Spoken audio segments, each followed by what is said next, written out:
Hello there. Thank you for watching this video. In this video, we're going to be looking at how to properly expose for your Nikon D7200 plugged into an Atmos Ninja 2. And we're going to figure out how to get a good cinematic look and how to properly expose everything to make sure everything is within bounds, legal bounds within the Nikon D7200 to make it look pretty. All right, so let's look into it. The reason why that we're going into the Atmos Ninja 2 is because we want to retain that latitude. And we'll have more information, it being the codec 422 versus H.264. If you don't know what that is, Google it. So what's nice about using the Atmos Ninja 2 is that we will be able to regain those shadows far better than if we were to do it inside of the Nikon.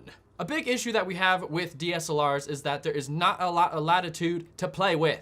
You know what I'm saying? So from key, and I'm setting my key at 50 IRE just about, which is middle gray, and clipping just a little bit, like just a little bit over pink. We do not want that too much. But anyways, the problem is that we have one stop basically, and we're blown out color-wise. Well, because we'll still have the latitude of light, but the problem is if you go too high, then the color in especially your face, which is what we want to keep safe, will clip. And so when you try to bring it back down, it will not have that information and will pretty much stay a monochromatic color like pink or green or whatever, and it'll be really bad and hard to get out. So we want to make sure that we want to keep our key at around 50 IRE and maybe pushing up a little bit, but we'll go through those tests later. But there's a lot of latitude going down. We have about 4 stops in the shadows, and we can push it a little bit more if you'd like. So it's more like maybe 4 1/3, but we'll test 4, and you're not going to want to go any lower really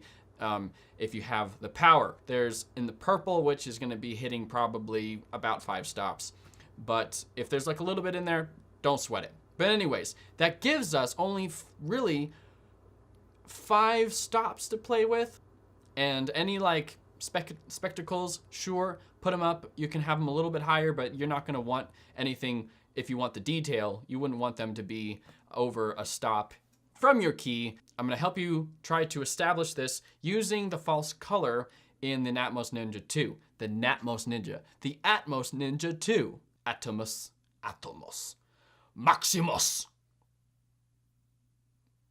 You killed my father. This video can translate to other DSLRs, mainly because all DSLRs have the general same issues. Though this is going to be more particular to the D7200, it has a flat profile, which is really nice. But what can be translated is that most DSLRs, you can't push them too far latitudinally, because that's a word. And so you want to keep them within these bounds. And really, you want to play with maybe 3 stops between the highest and the lowest, 4 if you have to.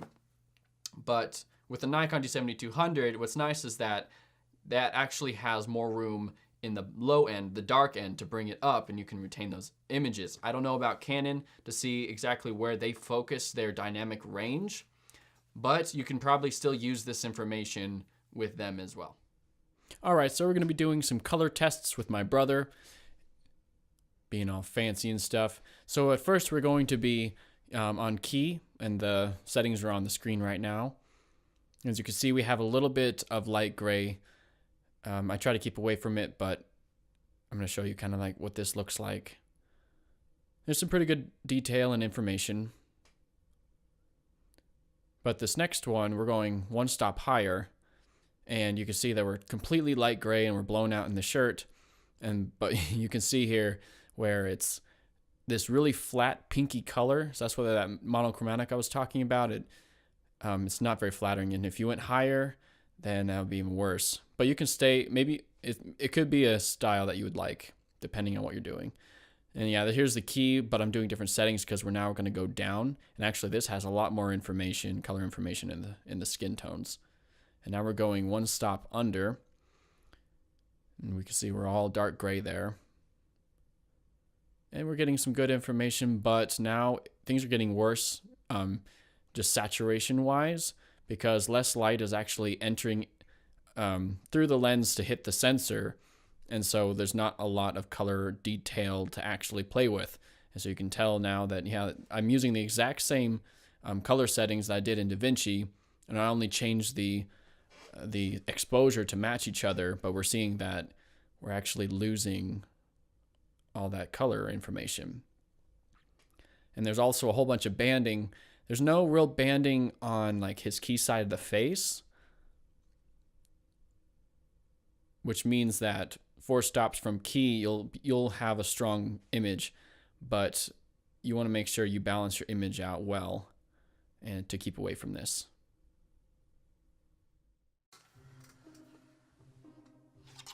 Oh, hi. Oh, definitely check out this monologue that my brother somehow pulled off.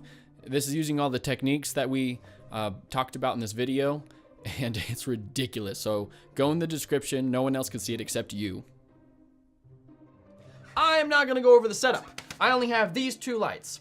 I have 2 impact qual lights. Both are at Kelvin 3200.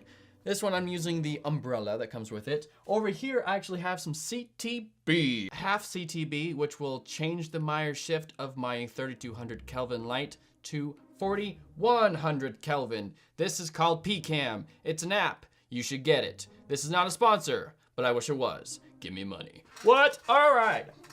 But what's really nice is that I can determine what my next Kelvin temperature is, and it will tell you exactly what gel you'll need to put on there to get the light that you like.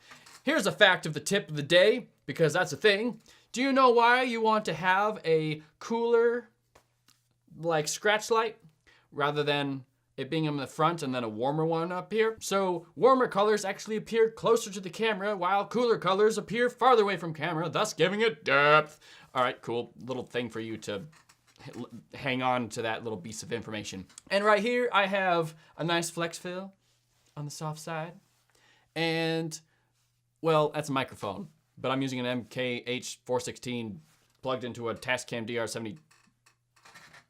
DR100 Mark II. Definitely go check out the video of me telling you guys how I did the coloring for my brother and me in this tutorial. It will be in the description below, and hopefully this helps you guys out. Don't forget to subscribe, like, dislike, something, comment, be awesome, be people, because y'all are people and y'all are awesome. So keep being awesome. All right, peace out.